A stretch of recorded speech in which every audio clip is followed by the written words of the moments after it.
본문 말씀 사도행전 8장 4절에서 8절입니다. 4절입니다. 그 흩어진 사람들이 두루 다니며 복음의 말씀을 전할세. 빌립이 사마리아 성에 내려가 그리스도를 백성에게 전파하니 우리가 빌립의 말도 듣고 행하는 표적도 보고 한 마음으로 그가 하는 말을 따르더라. 많은 사람들이 붙었던 더러운 귀신들이 크게 소리를 지르며 나가고 또 많은 중풍병자와 못 걷는 사람이 나으니 그 성에 큰 기쁨이 있더라. 14절 예루살렘에 있는 사도들이 사마리아도 하나님 말씀 받았다 함을 듣고 베드로와 요한을 보내매 그들이 내려가서 그들을 위하여 성령 받기를 기도하니 이는 아직 한 사람에게도 성령 내리신 일이 없고 오직 주 예수의 이름으로 세례만 받을 뿐이더라. 이에 두 사도가 그들에게 안수하며 성령을 받은지라. 요한복음 14장 15절에서 21절입니다. 15절입니다. 너희가 나를 사랑하며 나의 계명을 지키리라. 내가 아버지께 구하겠으니 그가 또 다른 보혜사를 너희에게 주사 영원토록 너희와 함께 있게 하리니 그는 진리의 영이라. 세상은 그를 능히 그를 받지 못하나니 이는 그를 보지도 못하고 알지도 못함이라. 그러나 너희는 그를 아나니 그는 너희와 함께 거하시며 또 너희 속에 계시겠습니다. 내가 너희를 고아와 같이 버려두지 아니하고 너희에게로 오리라. 조금 있으면 세상은 다시 나를 보지 못할 것이로되 너희는 나를 보리니 이는 내가 살아있고 너희도 살아계시겠으니라. 그나저나 내가 아버지 안에 너희가 내 안에 내가 너희 안에 있는 것을 너희가 알리라. 나의 계명을 지키는 자라야 나를 사랑하는 자니 나를 사랑하는 자는 내 아버지께 사랑을 받을 것이요 나도 그를 사랑하여 그에게 나를 나타내리라. 아멘. 베드로전서 3장 13절에서 18절입니다. 13절 또 너희가 열심으로 선을 행하며 누가 너희를 해하리요 그러나 너희를 위하여 고난을 받으며 복받는 자니 그들이 두려워하는 것을 두려워하지 말며 근심하지 말고 너희 마음에 그리스도를 주로 삶아 거룩하게 하고 너희 속에 있는 소망에 관한 이유를 묻는 자들에게는 대답할 것을 항상 준비하되 온유와 두려움으로 하고 선한 양심을 가지라. 이는 그리스도 안에 있는 너희의 선행을 욕하는 자들로 그 비방한 일에 부끄러움을 당하게 하려 함이라. 선을 행함으로 고난받는 것이 하나님의 뜻일진데 악을 행함으로 고난받는 것보다 나으니라. 그리스도께서도 단번에 죄를 위하여 죽으사 의인으로서 불의한 자를 대신하셨으니 이는 우리를 하나님 앞으로 인도하려 하심이라. 육체로는 죽임을 당하시고 영으로는 살리심을 받으셨으니. 아멘. 하나님의 말씀 사도행전 8장 4절에서 8절, 8장 14절, 17절, 요한복음 14장 15절에서 21절, 베드로전서 3장 13절에 18절 말씀으로 복음의 능력이라는 제목으로 은혜를 받고자 하겠습니다. 첫 번째, 박해와 선교, 그리고 복음의 능력입니다. 본문의 8장에서는 스데반 집사님의 선교는 유대교 그런 그리스도 교회에 대한 박해의 신호탄과 그런 같습니다. 강력한 그런 박해가 가해지면서 사도들을 제외한 모든 평신도들을 유대와 사마리아 지역으로 이렇게 흩어지게 합니다. 그러나 이 박해는 예수 그리스도의 복음을 예루살렘 밖으로 전파시키는 선교의 그런 동이 되었습니다. 오직 사도행전 1장 8절에 오직 성령이 너희에게 임하시면 너희가 권능을 받고 예루살렘과 온 유대와 사마리아 쌍끝까지 이르러 내 증인이 되리라 하고 하신 우리 주님의 말씀의 실현으로서 우리 하나님의 오묘한 그런 선교의 정책이었습니다. 자, 예수 그리스도 구원을 완성하신 우리 예수 그리스도는 예루살렘 교회가 성령 충만함에 그걸 체험을 한 후에 1차 지역은 예루살렘, 2차 지역은 또 온 유대와 사마리아에서, 그리고 3차 지역은 땅끝까지, 현재 우리가 머무는 것이죠. 땅끝까지 계획하신 것입니다. 그래서 예루살렘 교회의 그런 박해는 1차 지역으로부터 2차 지역 또 복음을 확산시키는 그런 하나님의 방법이었습니다. 박해와 선교, 복음의 능력입니다. 박해와 선교의 동입니다. 자, 4절에 그 흩어진 사람들이 두루 다니며 복음을 전할세. 예루살렘 교회의 부흥을 통해서 1차 선교 지역에 대한 목적을 이루겠다는 점, 또 급격한 그런 교회 부흥이 안고 있는 내적 위험성 등을 사전에 예방하기 위해서 구원을 계획하신 우리 하나님은 그들을 제2차 선교 지역을 보내시기 위해서 유대 기득권주의자들의 박해를 이용했습니다. 예루살렘 교회의 박해 사건이 우리에게 교훈하는 바는 박해가 결코 우리 그리스도 교회를 잔멸할 수가 없다고 3절에 잔멸할 수가 없고 오히려 그것은 선교에 도움이 된다는 사실입니다. 선교의 원리는 그 이후에 그리스도 교회 2000년 역사에서 계속 증명되었습니다. 자, 성령이 충만한 자, 성령이 충만하지 않은 그 자체가 그대로 성교의 강력한 도구입니다. 그들 속에 내적으로 역사하시는 우리 생명력의 충일로 인해서 결코 그대로 있을 수 없는 성교의 그런 열정을 갖게 됩니다. 그래서 그 열정은 죽음의 위험을 극복하는 권능을 가지고 있으면서 30배, 60, 100배를 증식하는 그런 생명력을 행사합니다. 성령의 충만은 영적인 생명 완성을 의미하고 완성된 생명은 생명 자체의 그런 원리입니다. 성교는 실로 이 생명의 원리에 근거한 것입니다. 박해는 그 생명의 원리를 촉진시킵니다. 성교, 박해, 그리고 복음의 능력입니다. 빌립 집사님은 사마리아 선교의 주역의 주인이었습니다. 그래서 5절에 빌립이 사마리아에서 내려가 그리스도를 백성에게 전파하니, 빌립은 성령과 지혜가 충만하여 칭찬 듣는 사람이라고 사도행전 6장 3절에 말씀하셨습니다. 그의 선교 활동은 성령의 지시와 인도를 따랐다고 26절, 29절, 39절 말씀하셨습니다. 구원을 계획하신 하나님, 이러한 빌립을 유대교 또는 유대인들이 싫어한 그런 사마리아에게 가서 전도하게 하셨습니다. 실상 사마리아인들은 같은 아브라함을 조상으로 하는 사람들이었습니다. 그러나 유대인들과 유대교는 그들의 율법을 지키지 않으며 우상 숭배하고 있는 이민족과 혼합했다는 그런 이유로 멸시하고 배척했습니다. 그러나 그리스도의 복음은 그런 것들의 장애 요인으로 생각하지 않습니다. 복음에는 인종, 종교, 국경, 민족도 없습니다. 그것은 모든 인간에게 복음을 통한 구속에 필요하기 때문입니다. 박해, 성교, 복음입니다. 복음의 능력입니다. 성교와 화해의 일치입니다. 자, 5, 6절에 무리가 빌립의 말을 듣고 행하는 표적도 보고 그 일심으로 그의 말하는 것을 쫓더라. 사마리아 사람들이 빌립이 전하는 복음을 듣습니다. 일심으로 그 복음을 수용했다는 것은 놀라운 일입니다. 왜냐하면 그들은 유대교가 배척하고 타개했던 그런 버림받은 사람이었기 때문입니다. 그러나 우리 구원을 완성하신 예수님께서는 자, 수가성 우물가에서, 요한복음 4장이죠. 수가성 우물가에서 사마리아 여인에게 복음을 전했다고 요한복음 4장 5절에서 42절 말씀하십니다. 그리고 4장, 요한복음 4장 25절에 메시아의 도래를 기다리고 있었다고 말씀하겠습니다. 유대교가 이방인들에 대해서 구원의 문을 닫아놓고 있었다고 마가복음 16장 15절 말씀하십니다. 사마리아인들은 그리스도의 복음에 대해서 유대인들을 화해했을 뿐 아니라 또 모든 민족과 한마음이 되는 은총을 받게 된 것입니다. 이처럼 복음 안에는 화해와 일치의 능력이 있습니다. 왜냐하면 그 모든 것들은 예수 그리스도 안에서 죄의 것으로 변화되기 때문입니다. 박해, 성교, 복음의 능력입니다. 복음과 구원입니다. 자, 7절, 8절에 보니까 많은 사람들이 붙었던 더러운 귀신들이 크게 소리를 지르고 나가고 또 많은 중풍병자와 안진뱅이가 나으니 그 성에 기쁨이 있더라. 빌립이 전하는 복음은 예수 그리스도 자체라고 5절에 말씀하겠습니다. 예수 그리스도의 능력이, 구원을 완성하신 예수 그리스도의 능력이 귀신들을 제압하고 난치병을 고칩니다. 아니십니까? 불구자의 육체를 다 구원하는 능력을 가지고 있습니다. 이러한 기적은 복음을 수용하는 믿음을 유발시킵니다. 또 그들의 심령 속에 온 기쁨을 안겨줍니다. 복음은 인간을 전인적으로 구원하신 하나님의 능력입니다. 사랑하는 성도 여러분, 우리는 복음, 박해, 성교, 그리고 복음의 능력입니다. 성령에 우리는 충만한 자가 되어서 우리는 성교의 강력한 도구로 쓰임받는 저 여러분 되시기를 소망합니다. 두 번째입니다. 복음의 능력은 우리와 함께 하신 성령입니다. 복음의 능력은 우리와 함께 하신 성령입니다. 자, 이 요한복음 14장 고별설교 말씀의 장이죠. 본문의 말씀, 하나님과 우리 인간과의 관계에 있어서 필요한 전제 조건을 제시해 주고 있습니다. 즉 너희가 나를 사랑하면이 전제 조건이죠. 하나님께서는 우리에게 꼭 필요한 부분을 채워주실 것을 약속하고 계십니다. 하나님의 사랑은 무조건적인 그런 아가페 사랑이라고 하지만 여기에는 의당이 인간의 응답이 뒤따라야 한다는 것입니다.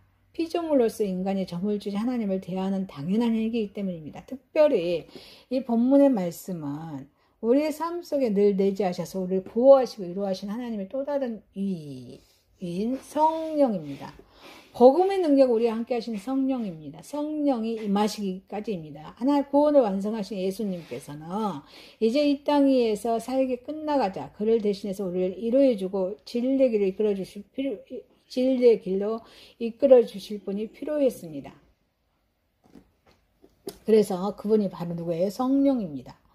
성령님께서 이 땅에 오셔서 했는데, 그러기 위해서는 그 전제 조건 우리가 해야 할 일과 예수님께서 도와주실 일이 있습니다. 계명을 지켜야 한다는 것입니다. 아멘이십니까?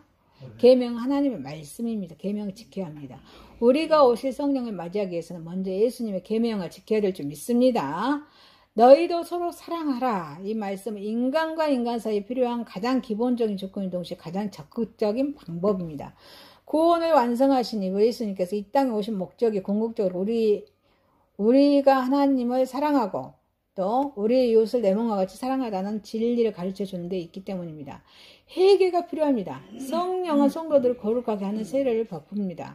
또 흠없는 생활을 하도록 요구하시고 인도하십니다. 그럼 우리 성도들에게도 성령이 임하시기까지 내 마음속에 보혜사 성령을 맞아들이기 전까지 우리를 전심으로 회개함으로 마음을 비워야 될 줄 믿습니다. 세상에 대한 욕심, 이기심에서 벗어나서 깨끗한 마음이 성령님께서 임하실 수 있는 경건한 자리가 되기 때문입니다. 자, 우리 그리스도의 중보가 또 필요합니다. 그러나 우리 인간의 힘만으로는 성령의 임함은 거의 불가능하다는 것입니다.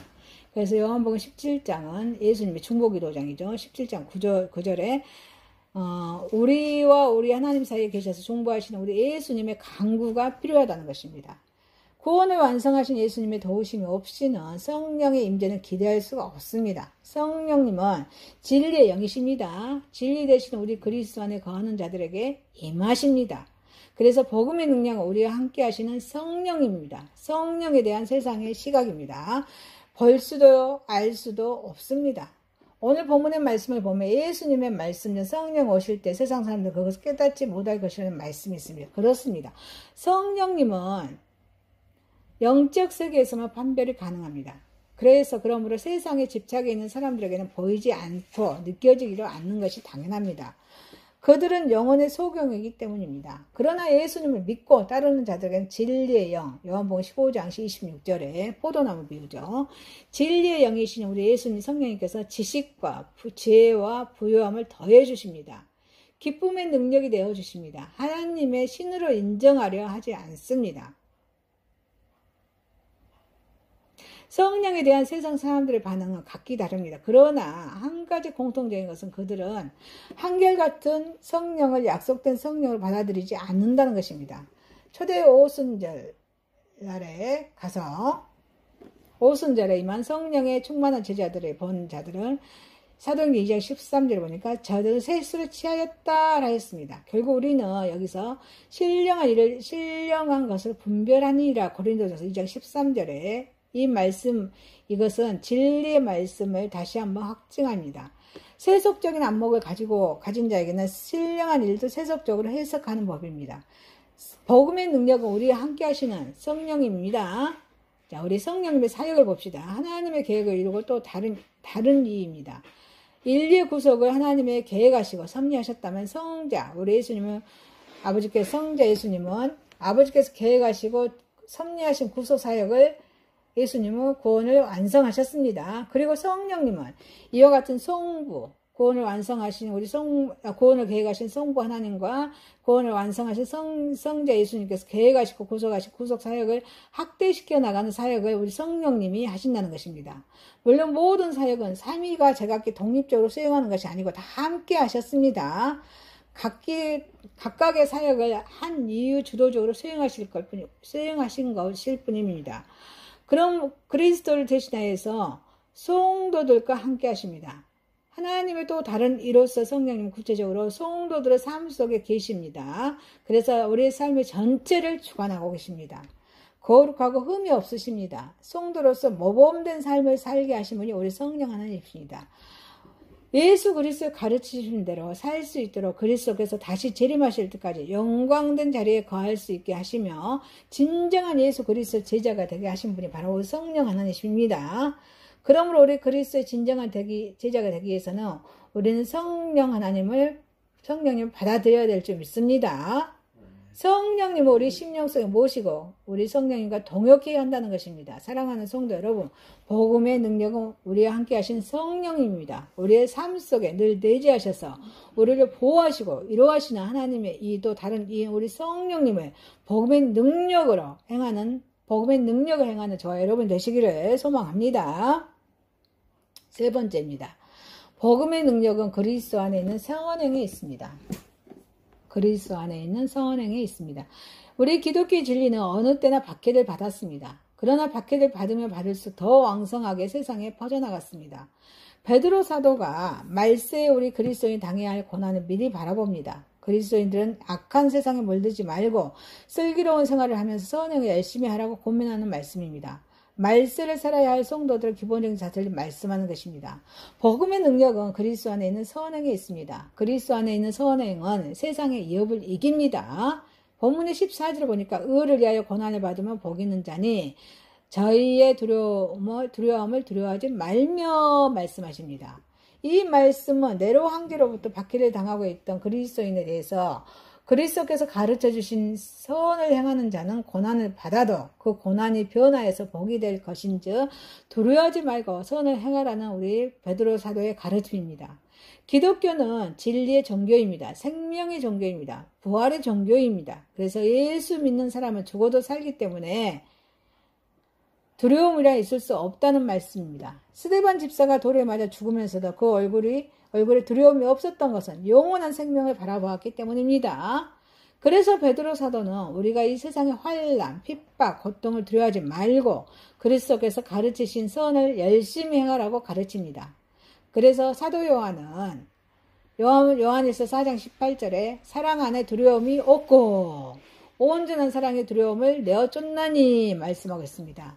능력의 주님이 행하라고 명하신 것을 하는데 성도들이 두려워할 이유는 아무것도 없습니다.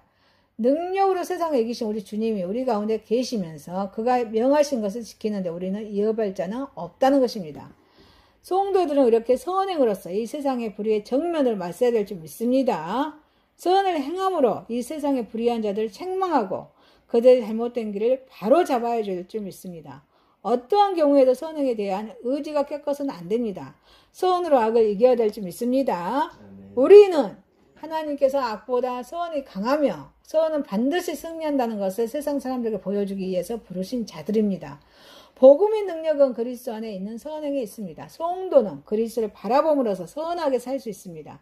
15절에 너희 마음에 그리스도를 주로 삼아 거룩하게 하고 라고 말씀하는 것 같이 우리 주님은 나의 주인을 삼아야 됩니다. 그 표대로 삼고 살아갈 때 우리 성도들은 선하고 의로운 삶을 살아갈 수 있습니다. 그리스도가 나의 주인이 되어서 그분만 따라 살아갈 때 우리는 그리스도를 따라 모든 행실에 거룩한 자가 된다는 말씀입니다. 구원을 계획하신 하나님께서는 이렇게 살기로 원하는 사람을 축복하여 주십니다. 그리고 또 굳은 믿음을 가지게 해 주십니다. 그래서 우리 생활에 거룩함이 나타나게 해 주십니다.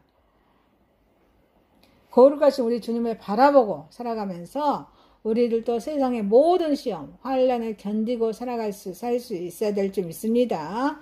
베드로가 예수님만 바라보고 무리를 걸었을 때 인간으로 살 수 없는 그 일을 해냈습니다. 그러나 물결, 세상을 바라보았을 때는 물속에 빠질 수밖에 없었습니다. 이처럼 우리 성도도 그리스도를 주로 삼지 않고 살면서 세상 유혹에 빠져서 거룩한 삶을 살 수가 없습니다. 세상만 바라보고 살면 우리 마음속에 늘 잠재져 있는 악한 본성이 사탄을 불러 믿음을 타락시킵니다. 오히려 세상의 환난과 고통 속으로 빠져 들어가게 합니다. 그래서 의를 행하다 고난을 받으신 우리 주님, 고난을 당하시되 고난을 매몰당하지 아니하시고 승리하신 주님, 승리하여서 영광의 보호자에 계신 우리 주님을 바라볼 때 우리도 모든 고난을 견딜 수 있습니다. 어떠한 고난 속에도 선행을 포기하지 않는 힘과 믿음을 얻을 수 있습니다. 복음의 능력은 그리스도 안에 있는 선행이 있다는 것입니다. 선행을 욕하는 자들을 부끄럽게 해야 합니다. 16절에 그리스도 안에 있는 너희의 선행을 욕하는 자들 그 비방하는 일에 부끄러움을 당하게 하려 함이라. 이 하신 말씀같이 세상에는 기독교인들에게 박해를 가하는 사탄의 무리들이 많이 있습니다. 어느 시대 어느 때를 막론하고 기독교를 박해하는 세력은 항상 있어 왔습니다. 그러나 박해를 받으면 받을수록 더 맹렬하게 타오르는 신앙의 불길은 우리 그리스도의 선행을 욕하는 자들을 부끄럽게 만들었습니다. 이것이 하나님의 뜻입니다. 이것이 하나님이 살아계시다는 증거입니다.